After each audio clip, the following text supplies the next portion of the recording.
আমার মামা আসতেছে বিদেশ থেকে, বুঝছো? তো মামার তো কেউ নাই আপন আমি ছাড়া। না, আমি শুনছি মামা নাকি সম্পত্তি নাকি লেখা দিব কারে। হ্যাঁ, তোমার কি মনে হয় মামা কি আমারে লেখা দিব? আরে ভাই, কয়দিন আগে মামা হের অ্যাকাউন্টে তোমার নমিনি করছে।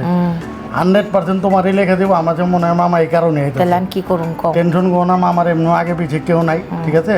তোমারই লেখা দেবো। তুমি এক কাজ করো, যত ধরনের আয়োজন করার, মাছ মুরগি পারলে হাতে করে যাতে যা সব সবাই না হলেও পুরা মনে করো মেজবান এমন ভাবে সাজেবা যে মামা ঢুকার লগে লগে খাওয়ান দেখে ঘন্টি পাই যায়। আচ্ছা ঠিক আছে। আসসালামু আলাইকুম। আসসালামু আলাইকুম মামা। Welcome to Bangladesh. আছেন ভিতরে আছেন, ভালো আছেন তো? ওয়েলকাম। Thank you everybody. সবাই ভালো আছেন তো? সমস্যা হয় না তো? না, খুব সুন্দরভাবে আছি। দেখ মামা, তাড়াতাড়ি করে হাতটা ধুয়ে রেডি হয়ে যান। দস্তরখানা লাগানো আছে, আগে খাওয়া দাওয়া হইব, তারপর কথা হইব। খাওয়ান ঠিক আছে তো মামা? ঠিক আছে তো? অ্যাক্সিডেন্ট খাবার, বিদেশের খাবার, বাংলাদেশের খাবার অনেক ডিফারেন্ট। মজা লাগছে? এত মজা, এত মজা লাগছে তোমার। আপনি মামা, ধন্যবাদ। সরিষা ইলিশটা কেমন লাগছে? এটাতে এত টেস্ট, মানে বলার মতো অনেক মজা। আর হানিফ বিরিয়ানিরা? আরে সেরকম অনেকদিন পরে বিরিয়ানি খেয়েছি, মনের মতো তৃপ্তিতে বিরিয়ানি খেয়েছি অনেকদিন পরে।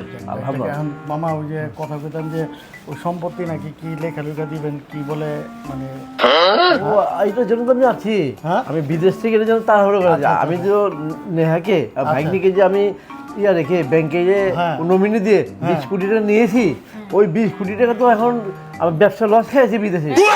লস খাওয়ার পরে এখন হয়েছে কি জানো, ওই পুলিশ আবার ব্যাংক থেকে চাপ দিয়েছে, পুলিশ নমিনি খুঁজতেছি। এখন তো আমার ব্যাংক অ্যারেস্ট করবে আমি তোমার থাকবো না, আমি তোমার জানার জন্য আছি। আমি আজকে ফ্লাইট, একটু পরে ফ্লাইট। আর তারপরে তোমাদের বলছি, তোমরা যে যখন পুলিশ আসতে পারে বাসায়, তোমরা তাড়াতাড়ি করে মনে করো যখন গাঠি গুটি গোল করে